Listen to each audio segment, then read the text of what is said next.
मैं 370 की बात नहीं कर रहा हूं, बट मैं सीधा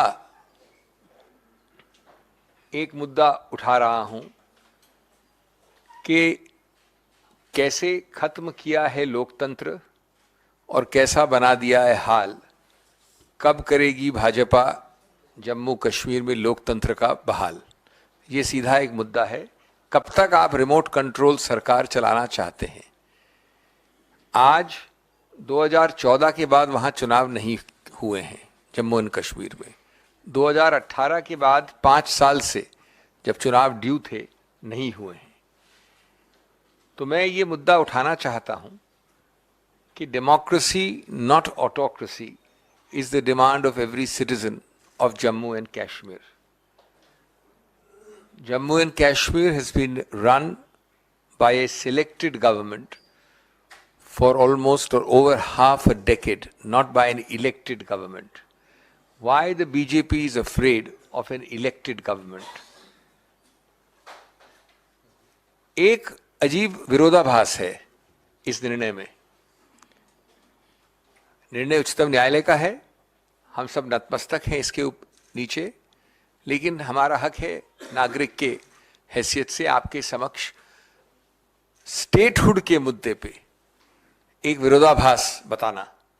वो विरोधाभास ये है कि एक तरफ तो ये कहा उच्चतम न्यायालय ने कि हम निर्णय नहीं करेंगे वैधता, वैलिडिटी कि आपने स्टेट को यूटी कैसे बनाया।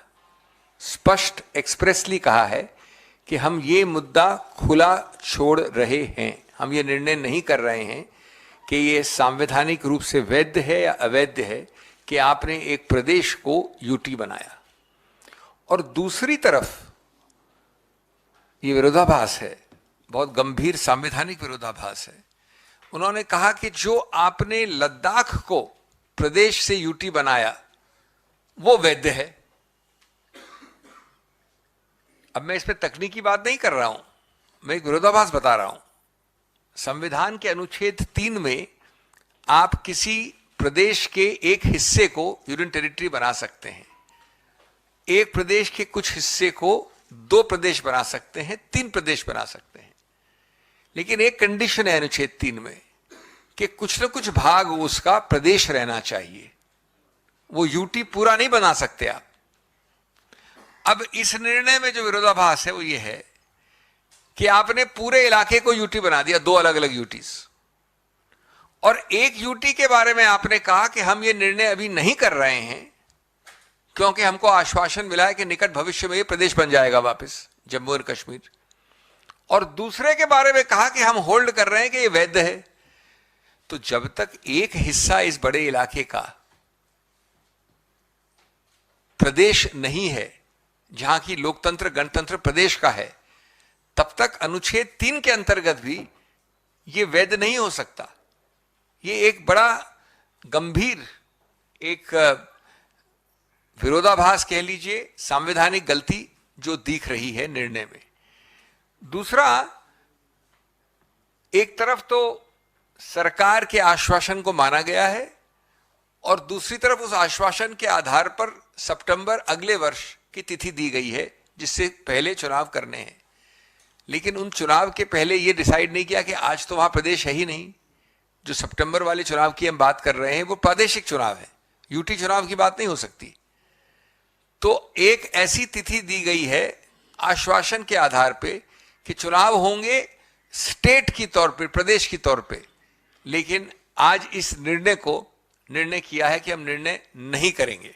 ये दूसरा विरोधाभास है। भगत चंद्रा हॉस्पिटल विश्व की सभी आधुनिक और बुनियादी सुविधाओं से परिपूर्ण एक world class multi speciality hospital, Mahavir enclave Palam Dabri road पर स्थित साउथ वेस्ट दिल्ली का एकमात्र मल्टी स्पेशलिटी हॉस्पिटल, जहां 24 घंटे आपकी सेवा में उपलब्ध हैं वेल क्वालिफाइड डॉक्टर्स और हेल्पिंग स्टाफ। डॉक्टर CM भगत द्वारा स्थापित भगत चंद्रा हॉस्पिटल आपकी सेहत का ख्याल रखना ही इसकी प्राथमिकता है, वो भी अफोर्डेबल रेट्स में।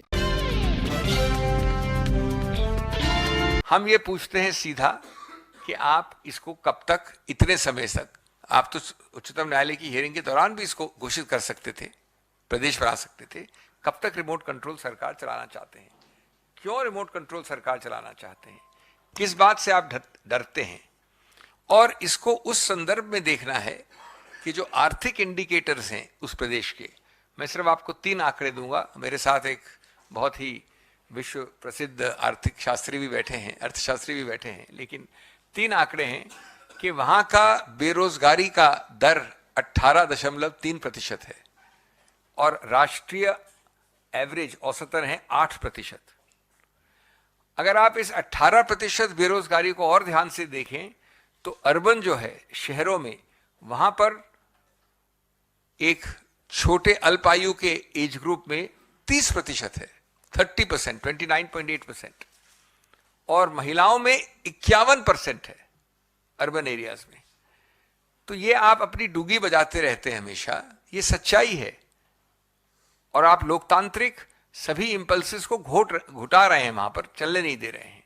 इसके अलावा और आंकड़े हैं कि वहां का जो विनिवेश है, इन्वेस्टमेंट है, वो 21-22 और 20-21 के तुलनात्मक रूप से काफी कम है। मेरे पास आंकड़े हैं, 21-22 में 376 था, 20-21 में 412 था और 17-18 में 840 करोड़ था। ये 1 वर्ष का विनिवेश बता रहा हूं मैं। तो अगर आप 17-18 से लें, और मैं मान रहा हूं कि कोविड है, वहां पर ये सब हुआ है, 17-18 के विनिवेश 840 के आंकड़े के बाद 21-22 का आंकड़ा 376 है। तो आप ये कितनी डूंगी बजाते हैं अपनी, कितनी अपनी तूती बजाते हैं? सच्चाई ये है दोस्तों। एक चीज और मैं अपनी बात अंत करूंगा। बार बार आप 2019 से कह रहे हैं, आज 4-4.5 वर्ष हो गए, 5 वर्ष हो जाएंगे अगले वर्ष, 4.5 हो गए। 219 से कह रहे हैं, 2019 से, और प्रधानमंत्री मोदी ने स्पष्ट रूप से जून 2021 को कहा था कि हम प्रादेशिक स्तर करने वाले हैं। अभी 2023 की शुरुआत में जब 13 राजनीतिक पार्टियां मिली तो उन्होंने कहा कुछ ही चंद महीनों में हम करेंगे, और अगर नहीं करेंगे तो ये डिनायल होगा गणतांत्रिक लोकतांत्रिक चीजों का।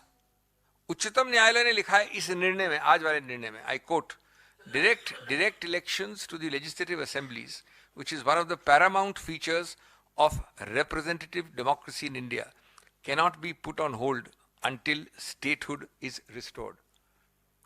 उसके अलावा आपने कई बार ऐसे वक्तव्य दिए हैं, लेकिन आप इसको डिले कर रहे हैं, विलंब कर रहे हैं। इस विलंब का कोई औचित्य नहीं है और कोई सार नहीं है। मैं कम से कम अपनी बात पूरी तरह से इस राज्य और यूटी स्टेटस और विरोधाभास के बारे में कहना चाहता हूं, लेकिन जो हुआ सो हुआ। आपको तुरंत, वो एक बाहर की समय सीमा है, इसका मतलब नहीं है कि आप सितंबर में करेंगे। उस समय सीमा के बहुत अंदर आप कर सकते हैं, करना चाहिए और आवश्यक है। बहुत बहुत धन्यवाद। खबरों से खबरदार रहने के लिए चैनल को सब्सक्राइब करें और प्रेस करें बेल आइकन।